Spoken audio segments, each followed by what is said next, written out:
Rock explainer आपको स्वागत करता है द प्रॉमिस नेवरलैंड के सेकंड एपिसोड में।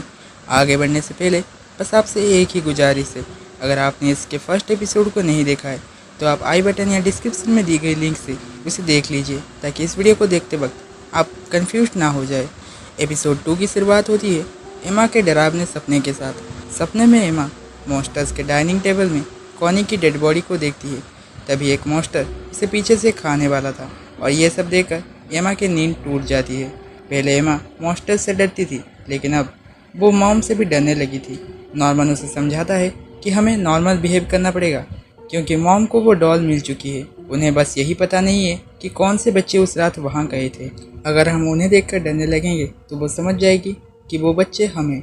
नॉर्मन एमा को कहता है उन मॉन्स्टर्स की बातचीत से उसे पता चल गया था कि 6 साल से 12 साल के बच्चों को वो लोग खाते थे। वो कहता है 6 साल के बच्चे का मांस लो क्वालिटी का और 12 साल के बच्चों का मांस हाई क्वालिटी का होता है।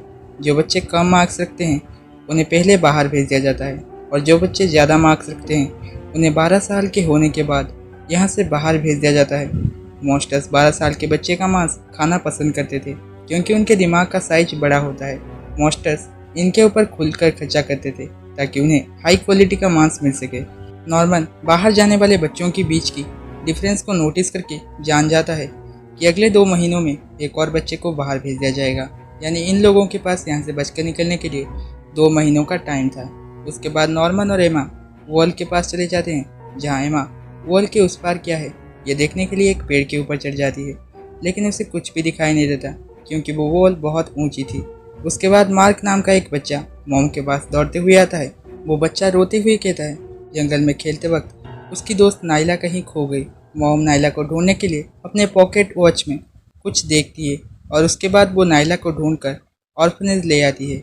मॉम के ऐसे जलवे देखकर एमा नॉर्मन को कहती है हम छिपने की जितनी चाहे कोशिश कर ले, मॉम हमेशा हमें पकड़ कैसे लेती है। जिसके जवाब में नॉर्मन उसे कहता है मॉम के पास जो पॉकेट वॉच है वो ज़रूर एक ट्रैकिंग डिवाइस है, जिसके मदद से वो बड़े ही आसानी से बच्चों को ट्रैक करके उन्हें पकड़ लेती है।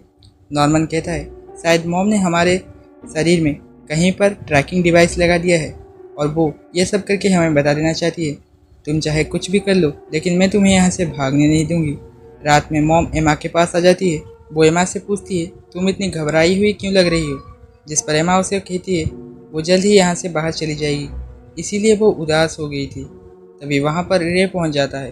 वो घंटी बजाकर कहता है डिनर रेडी हो गया है, इसलिए सभी बच्चे डिनर करने के लिए नीचे जा रहे थे। एमा और नॉर्मन भी डिनर करने जा ही रहे होते हैं कि तभी पीछे से मॉम उन्हें पूछती है क्या वो लोग कल गेट के बाहर गए थे। जिसके जवाब में नॉर्मन हंसते हुए कहता है कल तो वो दोनों टैग गेम खेलने में बिजी हो गए थे, और ये कहकर वो लोग डिनर करने चले जाते हैं। डिनर करने के बाद एमा और नॉर्मन छिपकर स्टोर रूम के अंदर चले जाते हैं, जहाँ से ये दोनों बहुत सारे टेबल क्लॉथ्स ले आते हैं। सुबह एमा और नॉर्मन उन टेबल क्लॉथ्स की मदद से एक रस्सी बनाकर उसे पेड़ में छिपा देते हैं। उन दोनों ने ये रस्सी इसीलिए बनाया था ताकि इसकी मदद से वो लोग दीवार पार करके यहाँ से भाग सके। एमा और नॉर्मन आपस में बात कर रहे होते हैं कि वो इन सभी के बारे में रे को बताएंगे या फिर नहीं, और ठीक तभी रे वहाँ पर पहुँच जाता है। इसलिए एमा और नॉर्मन उसे सब कुछ बता देते हैं। रे सारी बातें सुनने के बाद कहता है हम सभी बच्चों को लेकर यहाँ से नहीं भाग सकते। यहाँ 37 बच्चे हैं और उन सभी को बचा पाना नामुमकिन है, इसलिए सिर्फ हम तीनों ही यहाँ से भाग जाएंगे।